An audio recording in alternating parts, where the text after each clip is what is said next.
Look at these posters. Huh? Yeah, they do not like the Jews. Here is a glaring red flag, as they're associating Palestinian freedom with the idea of Jewish hatred, which is a very common Zionist trick. So the idea of associating Palestinian freedom with Jewish hatred is extremely problematic, and it just shows that these people are definitely Zionists. Yeah, they do not like the Jews. Huh? Look at that one. You're probably the only Jews ever walked in here. So when they look at this image, Jeff makes a sound that sounds like my grandmother when she gets out of a chair that she's been sitting in for over 3 hours. It's a picture of some Palestinian freedom fighter throwing something at a huge tank. Now that tank is an American-built Israeli tank. It's a huge piece of devastating military equipment that they use to commit genocide, killing women and children. And that is a poor, oppressed man who's trying to fight for his children and his country. And he's trying to throw something at the tank, which is not going to do anything. The tank's going to blow him up and kill him. And they're reacting as if, you know, showing this image is, I don't know, like hugely, like a terrible thing to do. Like it's hugely offensive to them because they love tanks or something. I don't know. You're probably the only Jews ever walked in here. Ever. What these people should do is send their chicken over to Israel. For the peace process. They take down all those settlements in the morning, believe me. This is the closest thing you'll ever find to a joke in Curb Your Enthusiasm, and it's really like a 1950s bad cruise line comedian kind of joke.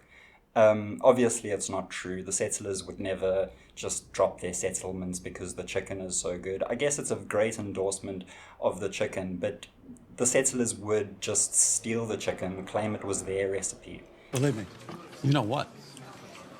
This would be a fantastic place for Jews who are cheating on their spouses to come to. Wait. Because no Jews ever come here. They'd be so safe. No one you know is going to ever see you here. You would never get caught. Ever. Looks like they're planning the next intifada at this table. Larry says that they're planning the next intifada. Now, an intifada is an uprising against oppressors. There can't be an intifada without oppression or without oppressors. Now, for him to say this is an extremely horrible thing to say because he's saying that they're planning on killing people, and he's framing it as like an anti-Semitic thing, like all Palestinians just want to kill Jews, which isn't the case at all. I think that what most Palestinians want is freedom, you know, the right to govern themselves and to have autonomy. But look at this woman. Could be the next Mrs. David. Of course, in the episode, Larry David does sleep with this woman, which is hilarious if you're a psychopathic Zionist who likes the idea of fucking the people that you're oppressing. In all of these episodes, Larry sleeps with the person that he wants to sleep with because he's a very rich Jewish man and they can do whatever the fuck they want. What do you think about that? If by some chance she's going to get over her anti-Semitism. Here, Jeff is suggesting that the Palestinian woman is anti-Semitic, which is completely illogical because Palestinians are Semitic people. In fact, they are the main people that you are referring to when you use the word Semitic. Odds are, Not with me. not with you. Really? Just my gut feeling. You know what it is? You're always attracted to someone who doesn't want you, right? Right. Well, here you have somebody who not only doesn't want you, doesn't even acknowledge your right to exist. This is so evil that I barely have words for it. This is just pure Zionism. It's just pure Zionist talking points, and it's making it out as if normal, innocent people have murderous intent, which is actually an illegal thing to do. You can't go around saying that someone else wants to kill you unless you actually have evidence that they do. Yep. Once your destruction. That's a turn on. Just as a bonus to this video, I'd like to show you some clips from the TV show Mad TV, where they did a parody of Curb Your Enthusiasm. The parody shows a Larry David character getting into all kinds of racially inappropriate hijinks with members of different races. How do you spell your name, Juan? Juan. And shouldn't you be called Juan?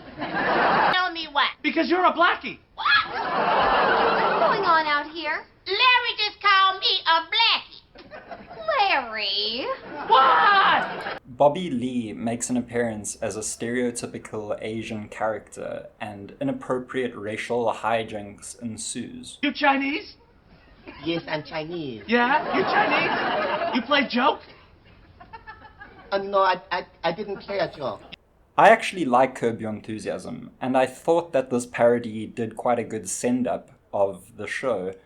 But what I find interesting is that this parody, which is meant to criticize Curb Your Enthusiasm, is less offensive than the actual show that features the same Bobby Lee doing exactly the same accent, except this time Bobby Lee is trying to eat a dog. He's not fat. He's lean. He's just right. Thank you. He's a gorgeous. Now, I'm not here to police comedy. I'm one of those people who thinks that anything should go.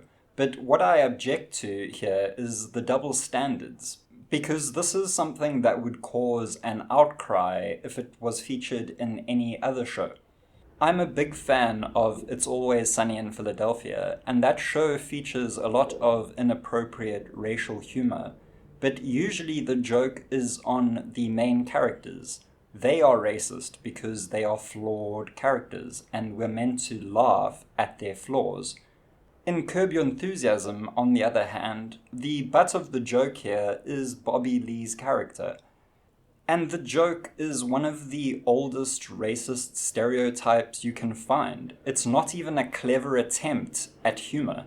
I was trying to think of an analogous sitcom similar to Curb Your Enthusiasm or Seinfeld that features a religiously or ethnically specific group. Is there a show that focuses on a group of Christians or Muslims as the protagonists in a sitcom where they are not meant to be the butt of the joke? There is the Kumars at number 42, but the joke is very much about how Indian they are in a British country. There is the Righteous Gemstones, which directly makes fun of Christian evangelists. The comparison that I settled on was It's Always Sunny in Philadelphia versus Curb Your Enthusiasm, because those are shows that happened at similar times, and Mac and Charlie are both Christian characters. A lot of the show's storylines revolve around the Roman Catholic Church, with Cricket as a priest, them seeing the Virgin Mary in a water stain on the wall, and various other episodes that revolve around ongoings in the church. Now, the characters in Sunny are all goys. They are all dirty, poor, stupid people who are drug addicts and miscreants and criminals. There is one episode of It's Always Sunny in Philadelphia where they directly tackle the Israel-Palestine conflict in the episode entitled The Gang Goes Jihad. This episode is meant to criticize the actions of Israel and shed a light on Palestinian suffering.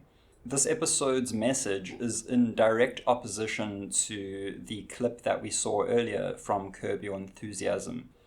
I just want to draw your attention to the fact that Curb Your Enthusiasm is a show about rich Jews who take every opportunity they can to take shots at people who are poor, less privileged, or oppressed. It's a show that constantly rubs in our face the fact that Larry David, an unattractive old man, is able to get any Hollywood actress he wants, including Lucy Liu, because he's a rich Jewish man. Stephen Fry once said that the main difference between British and American comedy is that in British comedy, you laugh at the comedian. For example, Mr. Bean, he makes a fool of himself and you laugh at him. Whereas in American comedy, you are meant to laugh with the comedian. The comedian is a cool, wisecracking, smart aleck, and you are meant to get behind him. The example that he uses for American comedy is Jerry Seinfeld, who in his sitcom often gets into verbal altercations with service workers, letting off witty, wise cracks that makes the service worker look like an idiot and makes him look like a hero, and we as the audience are supposed to clap and laugh along with him. I think Stephen Fry was wrong in his assessment, because not all American comedy is like this. The Three Stooges famously was about three idiots who you would laugh at. It's Always Sunny in Philadelphia exemplifies that point, because in every episode you are meant to laugh at the misfortune of the main characters. Although Larry David in his show often hilariously gets into all kinds of trouble, it's usually because some kind of misunderstanding or some kind of blindness on the part of the other characters, because Larry is a logical man. Larry David is rich. Larry David wrote Seinfeld. He's an intelligent character that knows better than everybody.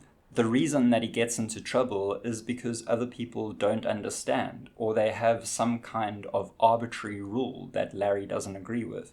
Although difficult to characterize, it's distinctly Jewish, and it glorifies the wealth of the characters and their power that they have over their staff. Thank you for listening. This video ended up being much longer than I originally intended. I have several videos in the works at the moment, as well as a video game and a number of other projects. It's just that every day when I wake up, I see this footage, and I know that my learning on the subject has surpassed most other people's, and it's my duty as a teacher to tell other people about this. I primarily got my subscribers from my Blender tutorials, because I'm a natural teacher. And the reason I'm a natural teacher is because my understanding surpasses most other people. I have an ability to understand things very quickly and then relay that information to other people. So